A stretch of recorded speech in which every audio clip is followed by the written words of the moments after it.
우리 한번 인사할까? 옆 사람하고. 주님의 이름으로 사랑합니다. 주님의 이름으로 축복합니다. 아멘. 오늘은 요한복음 이어서 꼭 붙어 있으라, 이런 주제로 말씀을 나누겠습니다. 우선 1절 말씀을 보면서 우리가 두 가지 질문할 수 있지요. 첫 번째는 참이란 의미가 뭘까? 보통 우리는 거짓의 반대 개념으로 생각하지요. 여기서 말하는 참은 모형에 대비해서 실체라고 하는 겁니다. 그리고 두 번째는 왜 예수님이 참 포도나무인가? 이것은 구약적인 배경을 통해서 알 수가 있습니다. 시편 80편 8절 보니까 주께서 한 나무를 애굽에서 가져다가 민족들을 쫓아내시고 그것을 심으셨나이다. 여기 보면 한 포도나무, 애굽에서 가져다가, 바로 이스라엘 백성들을 의미하지요. 가나안 7족속을 쫓아내고 가나안 땅에 심게 됩니다. 이스라엘을 애굽에서 인도하여 가나안 땅 인도하셔 살게 하신 것을 말하며, 특히 예수 그리스도는 참된 이스라엘 공동체를 위해서 육신의 몸으로 이 땅에 오신 거지요. 우리가 잘 알듣기 요한복음 1장 14절 드린 말씀이지요. 말씀이 육신이 되어 우리 가운데 거하심에, 우리 가운데 거하심에 독생자의 영광이요 아버지의 영광이요 은혜와 진리가 충만하더라 하는 말씀을 통해서, 말씀으로 이제 말씀이 육신으로 오신 주님을 의미합니다. 그런데 중요한 건 뭐냐면 이 포도나무를 가꾸신 분은 누굴까? 바로 농부로 묘사된 하나님 아버지십니다. 그런데 문제가 발생하는 거예요. 이사야 55장 2절 보면은, 거기에 이사야 5장 전체를 보면은 상당히 하나님의 탄식 소리가 있는데, 구체적으로 다 드리기 어렵고 2절 말씀을 한번 우리 김명신 고사님께서 봐주시기 바랍니다. 땅을 파서 돌을 제하고 극상품 포도나무를 심었도다. 그 중에 망대를 세웠고 또 그 안에 술틀을 탔도다. 좋은 포도 맺기를 바랐더니 들 포도를 맺었도다. 이 말씀 한 절만 보아도 하나님의 탄식 소리입니다. 하나님은 극상품 포도나무를 심은 거예요. 땅을 파가지고 돌도 제하고, 그리고 이제 포도 극상품 열매를 맺기를 기대하면서 망대도 세우고, 그 다음에 포도주 술틀도 파서 놓았고, 그런데 좋은 포도 맺는 것이 아니라 들포도를 맺었다는 거예요. 이건 뭐냐면 쓴맛이 가득하고 먹기 어려운 들포도를 맺은 거예요. 들포도는 우상 숭배와 차고 넘치는 욕심입니다. 열매이지만 먹지 못하는 열매. 하나님께서는 우리 개인의 욕망을 떠나 나눔의 삶을 원하시는데도 바로 이들은 차고 넘치는 욕망으로 그만 들포도를 맺었으니 농부이신 아버지께서 탄식을 하게 됩니다. 우리가 이런 말 있지 않습니까? 쌓아두면 고물이 되지만 나누면 고물이 된다는 말이지요. 대부분이 많은 분들이 쌓아두면 고물로 처리되지. 그렇지만 그것을 나누게 되면 고물이 되는 줄 믿습니다. 그런데 이스라엘 백성들은 자꾸 거짓말 하는 거예요. 가옥에 가옥을 더하고 돈에 돈을 더하고, 어떤 정치인은 돈을 집에다 가득 쌓아놓기도 하고, 이런 모습들이라면 하나님이 원하지 않는 거잖아요. 나눔을 통해서 보물로 만들어 가야 되는데, 하나님이 원하시는데도 그들은 지나친 욕망과 욕심이 차고도 넘치기에 참 포도나무인데도 극상품 포도가 맺은 것이 아니고 오히려 먹지 못하는 들포도, 쓴맛 나는 이런 들포도를 맺었던 것을 하나님은 탄식하시는 모습이지요. 하나님은 하나님의 사랑과 이웃사랑하기를 원하십니다. 욕망을 바라기 때문에 결국은 먹지 못하는 들포도를 맺습니다. 그러나 예수님은 참 포도나무이기에 최상품 열매를 맺으니 그게 바로 생명의 열매입니다. 한번 따라합시다. 생명의 열매. 생명의 열매를 예수님은 맺은 거예요. 내가 온 것은 양으로 생명을 얻게 하고 더 풍성히 얻게 하려니라. 도둑이 오는 것은 도둑질하고 망하게 시키는 거지만 내가 온 것은 양으로 생명을 얻게 하는 거예요. 그리고 더 풍성히 얻게 하려고 요한복음 10장 10절 말씀이지요. 하늘의 밀이 땅에 떨어져 죽지 않으면 하늘 그대로 있지만 죽으면 많은 열매를 맺는 것이 하늘의 밀을 주님은 자신을 의미합니다. 예수님의 십자가의 죽으심으로 통해서 어마어마한 열매를 맺게 되는 것이죠. 그것이 바로 요한복음 12장 24절의 말씀입니다. 열매는 가지에서 맺습니다. 가지는 바로 성도들이지요. 참 포도나무에 붙어 있으면 자연스럽게 열매를 맺게 됩니다. 우리 한번 8절 말씀 볼까요?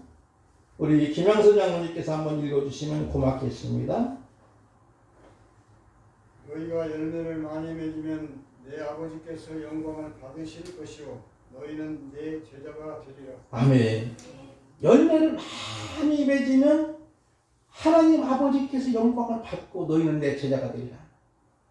바로 우리가 하나님의 영광을 위해 산다고 했지만 만약에 우리 자신에게 10년 가도 20년 가더라도 열매가 없다면 아무 가치가 없는 거예요. 어떤 70대 조금 넘으셨겠지요? 공부하면서 이런 얘기를 하시는 거예요. 교회를 잘 다녔다는 겁니다. 근데 교회를 다니는 사람들이 더 나쁜 짓을 많이 하고 또 열심히 또 교회 와서 더 회개하고 더 참여하고 용서달라고 한다는 거예요. 그러면 또 다음 날 또 역시 세상에 나가서는 나쁜 짓 또 한다는 거예요. 거기에 상처받아가지고 교회를 나갔다가 지금은 안 나간다. 근데 그 전도 대상자가 우리 권사님께서 지금 던쪽 대상자로 세워놨더라고요. 일리가 있는 얘기 같아요. 그게 역시 영화의 미량에서 나오는 이야기입니다. 예수님을 믿으면서도 죄를 실컷 져놓고 또 주일날 가서 또 통곡하고 자복하고 회개하면 하나님 용서해 줄 거 믿고 그 다음에 또 가서 월요일부터 다시 또 죄를 짓는 그런 모습이라면은 무슨 열매가 맺겠어요? 그 속에는 열매를 맺는다고 하면은 더러운 열매, 들포도를 맺을 수밖에 없는 안타까운 상황이지. 우리가 예수님의 제자는 뭘까요? 생명의 열매를 맺는 자입니다. 그러면 구체적으로 생명의 열매를, 생명을 살리는 열매를 맺으려면 첫 번째는 농부이신 하나님 아버지의 돌보심이 필요합니다. 하나님 아버지가 가꾸시고 돌보시는 거예요. 그 말씀이 2절 말씀인데 상당히 여러분이 해석상 어려움이 있지만은 성경 전체적인 문맥을 통해서 보면 충분히 이해가 가능합니다. 열매를 맺지 아니하는 가지는 아버지께서 그것을 제거해버리시고 무릇 열매를 맺는 가지는 더 열매를 맺게 하려 그것을 깨끗하게 하시느니라. 이 말씀 속에서 제거는 심판을 의미합니다. 헛가지를 제거하니 충실한 가지에서 더 많은 열매를 맺는 것이죠. 그래서 두 가지의 의미가 내포된 거예요. 우리가 보통 같은 말이지만 일반적인 말에서 두 가지 의미가 내포되죠. 여러분이 지금 예를 들어서 이제 겨울철 되면은 눈이 내리잖아요. 그런데 우리가 지금 사물을 보는 눈도 있어요. 단어는 똑같이 눈 표현하지만 사물을 보는 눈과 또 겨울철에 내리는 눈, 이와 같이 두 가지 의미가 있는 것처럼 이 말씀 속에서도 제거하는 것은 심판이지만 깨끗하게 해서 충실한 가지에서 열매를 더 많이 열도록 하기 위한 거예요. 이 아래 감나무가 있는데 저는 몰라가지고 감이 많이 열었더라고요. 주렁주렁 열었거든요. 야, 올해는 풍년이 걸었더니 감이 다 떨어지는 거예요. 물론 소독을 안 해서 떨어진 것도 있지만 지나치도록 많이 열으니까 떨어지는 거예요. 그리고 또 감이 열어도 조그마해요. 그러니까 먹기가 좀 부담되지. 그러나 이 농사 짓는 법은 전기라고 하더라고요. 가지를 치는 거예요. 충실한 가지를 놔두고 쓸모없는 가지, 연약한 것은 가차없이 잘라내는 거예요. 왜 그럴까요?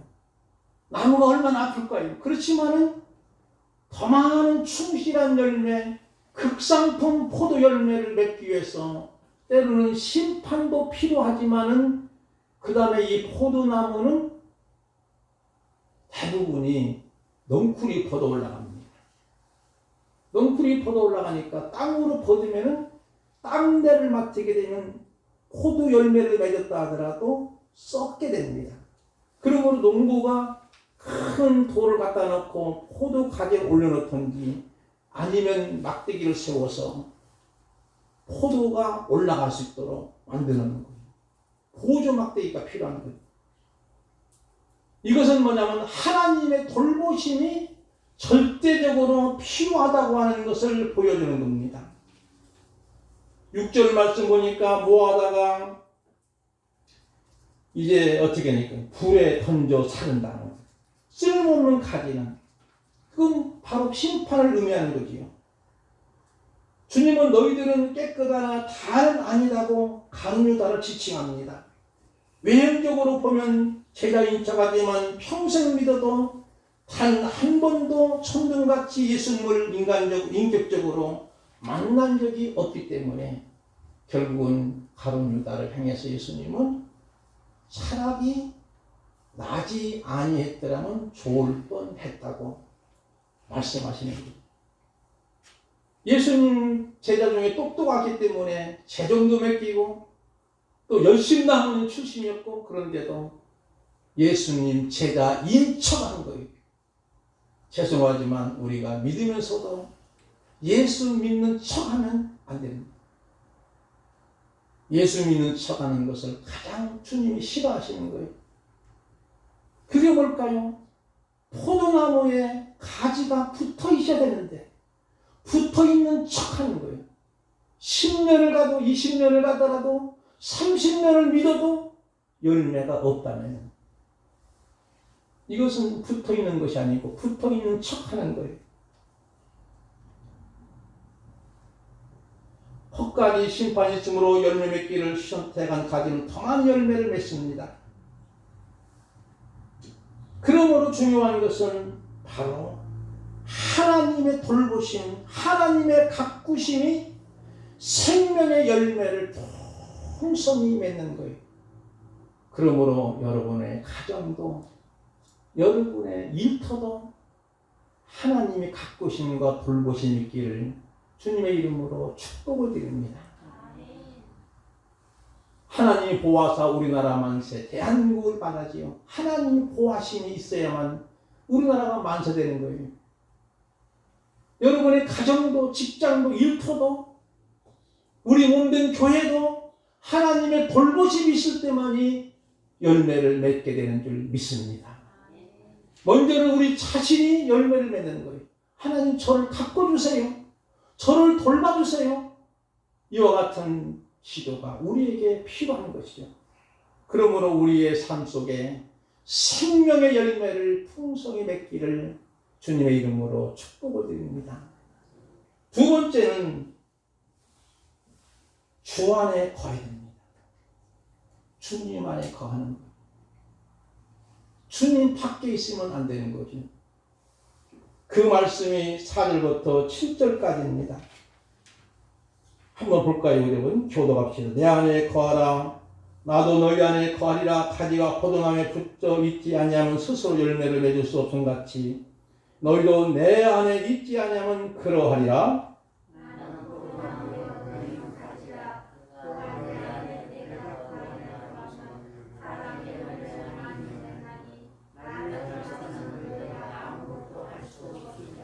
사람이 내 안에 거하지 아니하면 가지처럼 밖에 버려져 마르나니 사람들이 그것을 모아다가 불에 던져 사르니라.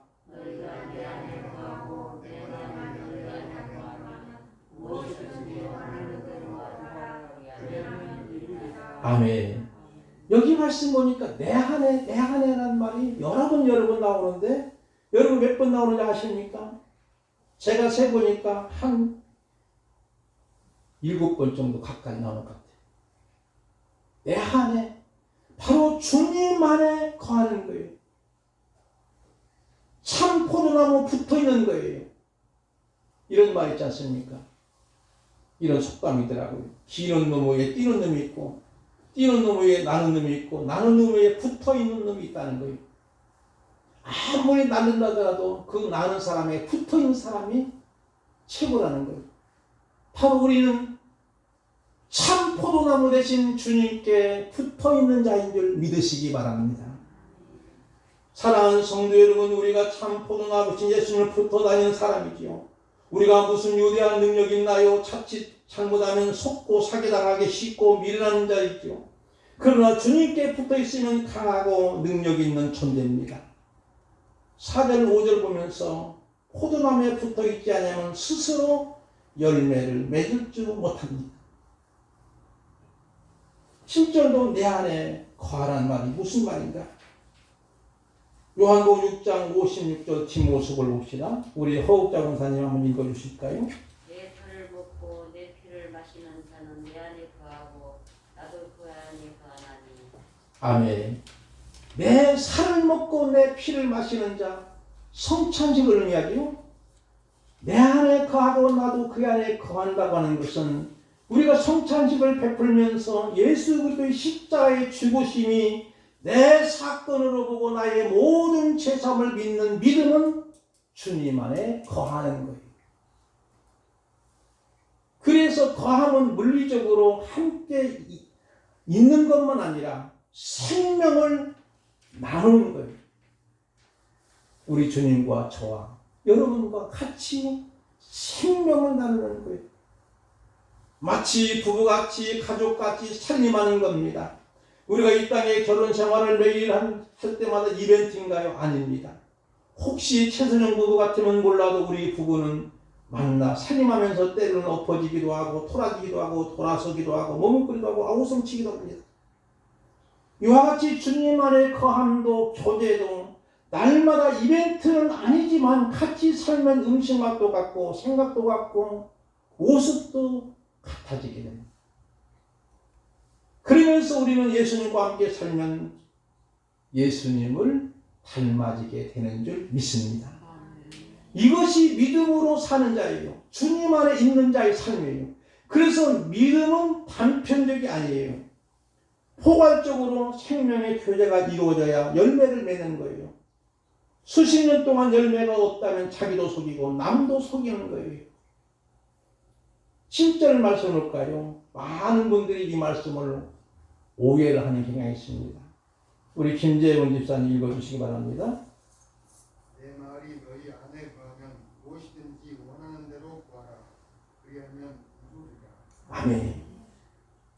내 말이 너희 안에 거하면 여기에 키포인트가 있는 거예요. 그런데 사람들은 무엇이든지 원하는 대로 구하라는 거예요. 거기에 포인트를 주니까 그러면 여러분이 기도가 요술방망일까요? 아니잖아요. 이 말씀을 혹해야만 안 돼요. 만약에 여러분이 그렇다고 하면 여러분이 기도만 하시면 돼요. 무엇이든지 원하는데 금 나오라 떴다 가면 금이 나올 것이고 은 나오라 떴다 가면 은 나올 것이고 이게 참 기도일까요? 너희가 내 말이 너희 안에 거하고 내 말이 너희 안에 거하고 아까 말씀드린 것처럼 바로 주님의 살을 먹고 주님의 피를 마시는 자가 내 안에 거하고 그랬잖아요. 이것은 바로 예수님과 생명을 나눌 때 또한 예수님의 마음으로 하나님의 마음을 알고 기도할 때에 응답해 주신다고 하는 약속의 말씀인 줄 믿습니다. 그러면 구체적으로 열매가 뭘까요? 첫째는 성령의 삶의 열매입니다. 사랑의 열매를 맺게 되면 나머지 8개 열매가 같이 따라서 열매를 맺게 되지요. 오직 성령의 열매는 사랑과 희락과 화평과 온유와 찬과 자비와 양선과 충성과 온유와 절제 이와 같은 것을 금지할 법이 없다는 것. 사랑의 열매를 맺게 되면 다른 열매도 덩달아 따라서 맺게 되는 것을 금지할 자가 없는 거예요. 여기서 성령의 열매는 사랑이지요. 열매가 있으면 자연스럽게 같이 따라오게 됩니다. 그러므로 사랑이 있다면 복음 전도가 이루어지고 따라서 생명의 열매를 맺게 되는 줄 믿습니다. 그래서 10절 말씀 보니까 내가 아버지의 계명을 지켜 그의 사랑 안에 거한 같이 너희도 내 계명을 지키면 내 사랑 안에 거하리라. 이 말씀이 뭐냐면 예수님의 손과 발이 되어 살라는 거예요. 너희가 내 사랑 안에 거하라. 예수님의 손과 발로. 예수님의 손과 발이 뭘까요? 예수님은 얼마나 많은 사람을 돌봐줬고 희생하고 헌신하고 마침내는 자신의 몸을 전부 십자가에 들였습니다. 그리고 우리를 살리신 거예요. 그게 바로 예수님 안에 거하는 것이고 예수님의 사랑 안에 거하는 거예요. 그러므로 내가 이것을 너에게 이루면 내 기쁨이 너라 했어 너희 기쁨을 충만하게 하려 함이라. 이 사건을 통해서 생명의 열매를 맺으니 기쁨이 있다는 거죠. 우리 인간 사이에서 최고의 기쁨은 뭘까요? 죽음에서 생명을 얻은 거예요. 지난번에 탄광이 아니죠. 아연 굴에서 221시간 만에 살아온 분들 있잖아요. 두 분이. 열흘이 가까이 된 그 상황에서 3박자 커피를 조금씩 먹으면서 살고 나왔는데 그리고 건강한 모습으로 어느 정도. 그때 그분들은 거의 포기까지 했다는 겁니다. 그런데 망치 소리가 막 들리는 거죠. 그래서 희망을 갖고 살게 됐는데 만약에 그분들이 조금만 지체했더라면은 그만 생명이 이렇게 되는 거예요. 근데 죽었다가 다시 사는 느낌이잖아요. 그것보다 더 기쁜 일이 어디가 있겠어. 한 생명이 구원받고 예수 믿고 그보다 더 기쁜 것이 어디 있구나. 누가복음 15장에 보면 예수님도 이런 비유를 말씀하십니다. 90마리 양보다는 한 마리 양을 잃어버린 것 찾고 너무나 기뻐서 어깨에 메고 오셔가지고 그리고 나서 그 양을 위해서 잔치를 벌여주고 얼마나 기쁜 거예요. 돌아온 탕자 얘기도 마찬가지입니다. 잔치를 크게 벌리지 않습니까? 그것도 살찐 송아지 잡아서 잔치를 벌리는 그런 모습이. 그러므로 가장 기쁜 것은 우리가 수능시험 잘 본 것도 기쁜 것이지만 취직점 잘 받아 취직이 된 것도 기쁜 거지만 여러분이 한 생명이 구원받고 생명의 열매를 맺는 것보다 더 기쁜 것이 없는 줄 믿습니다. 이 기쁨을 우리가 가져야 돼요. 이 기쁨이 있어야만 우리가 나가서 복음 전도를 그냥 자연스럽게 삶으로 감당해 나가는 줄 믿습니다. 하늘에 일이 땅에 떨어져 죽으면 많은 열매를 맺는 것처럼 전도와 선교의 열매도 마찬가지입니다. 그리고 16절 말씀 보니까는 우리 최사모님께서 읽어주실까요? 좀 길지만 너희가 나를 택한 것이 아니요 내가 너희를 택하여 세웠나니 이는 너희로 가서 열매를 맺게 하고 또 너희 열매가 항상 있게 하여 내 이름으로 아버지께 무엇을 구하든지 다 받게 하려 함이라. 아멘. 여기 말씀은 가서가 핵심입니다. 가서 열매를 맺으라는 거예요. 일 안 하는 거예요, 여러분이. 바로 가서 달란트 교육에서도 바로 가서 일한 사람들에게는 배를 남기잖아요.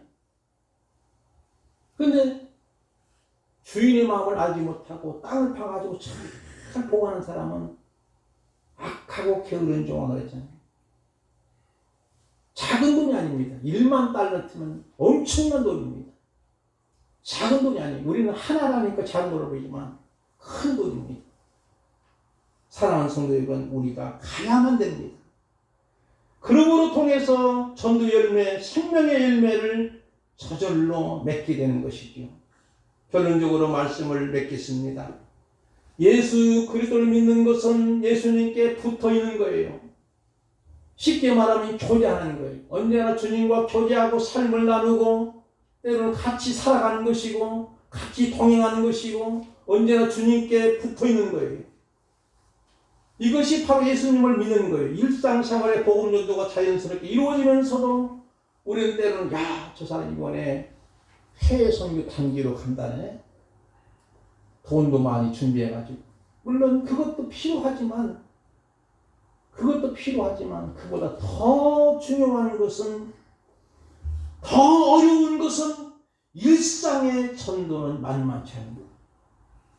여러분의 삶의 현장에서, 직장에서나 일터에서나 안 믿는 사람은 같이 식사도 나눌 수도 있고 같이 대화도 나눌 수 있고 커피도 마실 수도 있잖아요. 그러면 그분들에게 비춰지는 모습이 저 사람은 진짜야. 저 사람은 어쩌면 예수님 닮았네. 우리 모습 속에 예수님의 향기가 드러내야 되는 거예요. 그러면 자연스럽게 때가 되면 그분들이 발걸음을 교회로 옮길 줄 믿습니다. 그런데 우리는 우리의 허물과 죄로 말미암아 그만 그분들이 교회 발걸음을 옮기는 것이 아니라 오다가도 뒤로 도망가는 경향이 있다면 우리 자신을 한번 깊이 반성해야 됩니다. 생명의 열매, 우리가 전도축제 하지만 이벤트로 끝나는 것은 아닙니다.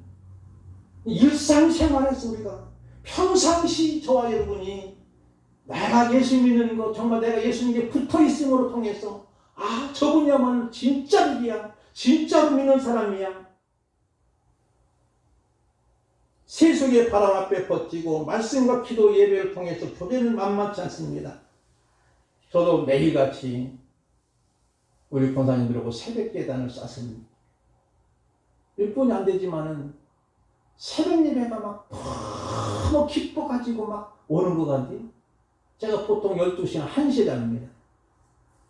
우리 권사님들 아시지만 왜냐면 늦게 집에 들어오니까 보통 12시나 들거든. 그럼 씻고 나면 1시 정도 돼.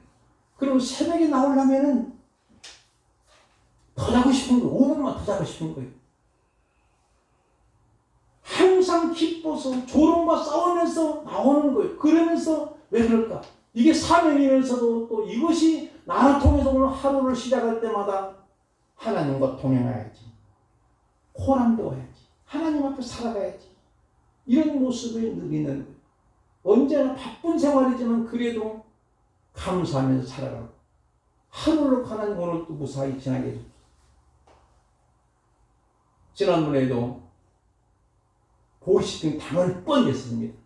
깜짝 놀래가지고 내가 112를 전화했더니 빨리 와서 주민등록증 갱신하라고.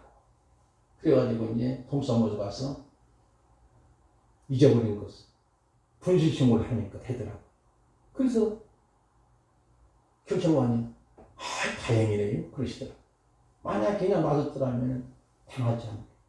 그런 안타까운 모습들 보면서 지나고 보니까 하나님이 지켜주시고 정말로 좋은 경험했구나 이런 생각합니다. 사랑하는 성도 여러분, 우리의 믿음은 삶으로 연결돼야 됩니다. 우리의 믿음을 주장하지만 삶으로 하나도 연결되지 않으면 그 믿음은 야고보 사도는 말하기를 무슨 믿음이라겠지요? 죽은 믿음이라겠어요. 죽은 믿음이라겠어요. 하나님의 존재를 알면서도 행하지 않는 믿음은 무슨 믿음? 귀신 같은 믿음이라겠어요. 귀신이 너무나 하나님의 존재를 알고 있어요. 그러니 우리가 삶으로 연기되지 않는 믿음은 죽은 믿음이에요. 우리의 삶은 윤리적인 삶과 복음전도의 삶이 분리될 수 없는 거예요. 윤리와 도덕이 중요하지요. 그러나 복음적인 삶에 분리가 안 되는 거예요.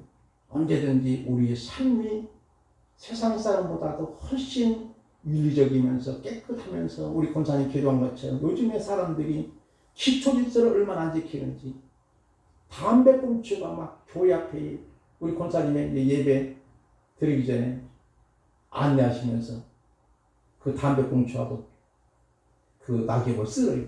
저도 어디 가서 쓸었는데도 또 떨어지고 또 오늘 또 보니까 담배꽁초를 사람들이 그냥 피고 나서 불도 안 끄고 던지는 거예요. 그래서 저는 우리 사람이 이거 싱가포르처럼 했으면 좋겠다. 싱가포르 가니까 여러분이요 어떤 일이 벌어요. 담배꽁초 침도 없어요. 사람들이 담배 피는 사람 구경을 못해요. 왜? 담배를 피다가 꽁초를 순간적으로 자기도 모르게 던져서 발각이 되면 벌금이 얼마나 나오는지 아시? 1,000불입니다. 1,000불. 우리나라 돈은 100만 원이에요. 그리고 담배 피는 그리고 가이드들이 절대로 껌도 씹지 마세요. 식당에서만 껌을 씹고 이제 점심 먹고 양치질 못하니까 껌을 줍니다. 그러면 껌을 씹고 나면 바로 내비로 가야지.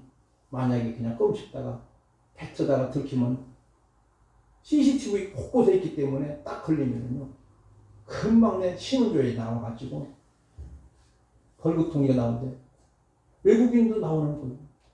외국인 나오는 거예요. 그러니까 정말 깨끗한 거예요. 우리나라는 젊은 사람이나 어르신들이나 그냥 쓰레기 막 내비고 무슨 집회하게 되면 막 쓰레기 내비고 막 너무나 잘못된 거예요. 우리 믿음의 성도들은요 오히려 치야 됩니다. 우리 권사님처럼 누가 쓰레기 내밀더라도 근데 우리 집사람도 가끔 보면은 담배꽁초를 쓸어가지고 쓰레기부터 치고 넣는 거예요. 그런 안타까운 모습을 우리가 보면서 저와 여러분들 우리 윤리적인 삶 복음적인 삶에 분리될 수 없는 거예요. 그러므로 자연스럽게 우리 삶에서 길이요 진리요 생명이신 예수님을 드러냅시다. 저 사람 참 진짜다. 이렇게 사인의 윤리를 보고 말한다면 이미 풍성한 열매를 맺는 성도지요. 사랑하는 성도 여러분, 농부이신 아버지의 돌보심과 우리는 주님 안에 거함으로 꼭 주님께 붙어 있어 저와 여러분이 생명의 열매를 풍성히 맺기를 주님의 이름으로 축원하고 축복합니다. 우리 찬송가 431장 부르겠습니다.